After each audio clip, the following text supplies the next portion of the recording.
Item Number: SCP-220. Object Class: Safe. Special Containment Procedures. SCP-220 is housed in a one-bed, one-bath unit in an empty condominium. The subject believes the building to be occupied by other residents and should persist in this belief. A false bus stop has been installed near the building's entrance.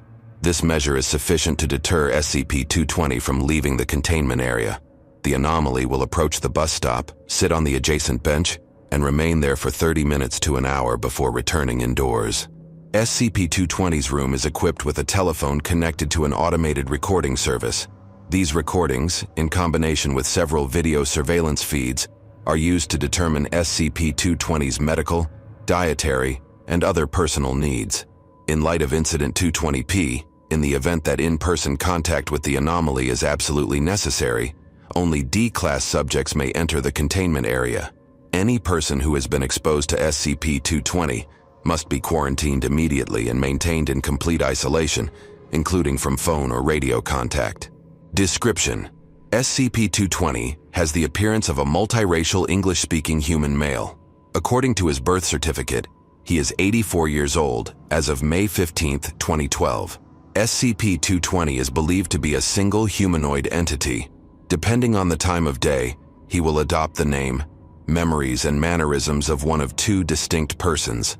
Any human subject who converses with SCP-220, regardless of which mannerisms he has adopted, will perceive two physically distinct people instead of one.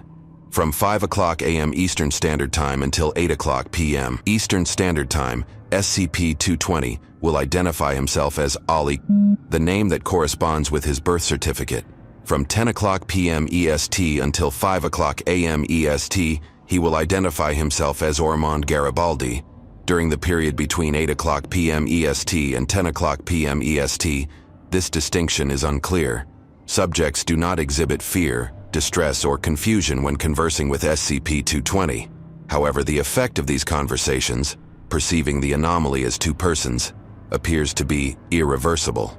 Regardless of whether an individual is informed of SCP-220's nature, before or after their exposure to the anomaly, their recollection of speaking to both Ali and Ormond will persist.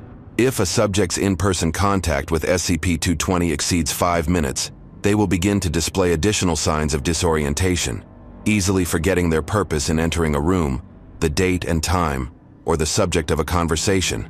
This effect, too, is irreversible. If a subject is in contact with SCP-220 for more than 10 minutes, this disorientation degrades to a state researchers have described as perception mitosis. Affected individuals will begin to perceive every person and eventually every living thing and solid object as two instead of one. Acutely affected subjects appear to believe one or both of their conversation partners is a close friend or relative, regardless of their prior association with the individual. In the case of objects, the subject may interact with the original item as well as the empty space occupied by an illusory item, or they may lose spatial awareness altogether. Incident 220-P. A secondary, more serious effect of contact with SCP-220 was discovered during psychiatric evaluation of D-7905 by Dr. Palermo. D-7905 had been in conversation with SCP-220 for a period of 11 minutes.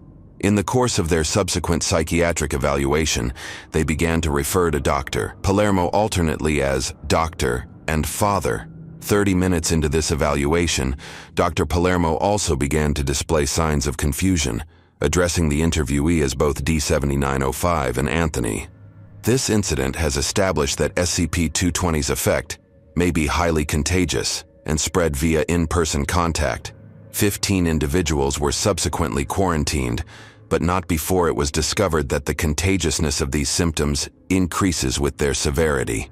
Individuals who observe SCP-220 via audio or audio-visual recordings demonstrate no anomalous effects, provided that these recordings do not take the form of a two-way conversation with SCP-220.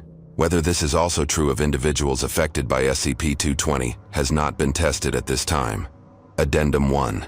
On January 26, 2012, SCP-220 suffered a fall. D-9120 was instructed to assess the subject's injuries. SCP-220's emotional distress was observed to exacerbate his influence on D-9120, who became rapidly disoriented, forgetting her objective. D9002 was instructed to retrieve D9120 from the containment site and was also indisposed by these symptoms, though at a notably slower rate. D9120 and D9002 were subsequently quarantined.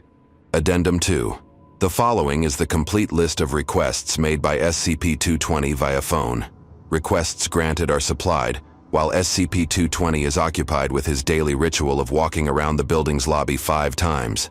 Requests denied are communicated by a note of apology from the condominium's manager, citing the item's unavailability. Requested items. Requests made by SCP-220 while identifying as Ormond. Arthur Conan Doyle's The Adventures of Sherlock Holmes. Granted. A pair of silk house slippers. Granted. A French coffee press grinder and coffee beans. Granted. An electric kettle. Granted. A request that management post his open invitation to a chess tournament for other guests to see. Denied. Denial phrased as, best postponed until the busy season. Requests made by SCP-220 while identifying as Ollie. A picture of his wife. With permission, Assistant Researcher Evans has supplied a photograph of her deceased grandmother. Tylenol PM. Granted. Dosage limited to 2 tablets. An address book. Granted. SCP-220 has been observed to write in this book frequently. A request for a call to be put through to his granddaughter. Denied. SCP-220 has no record of family. Denial phrased as, number unavailable. A bicycle. Denied. A guide to birdwatching in Florida. Granted. A pair of binoculars. Granted. A chess set. Granted. Between the hours of 8 p.m. and 10 p.m. Eastern Standard Time, SCP-219 has been observed intently engaged with the chessboard, crossing back and forth to play each side.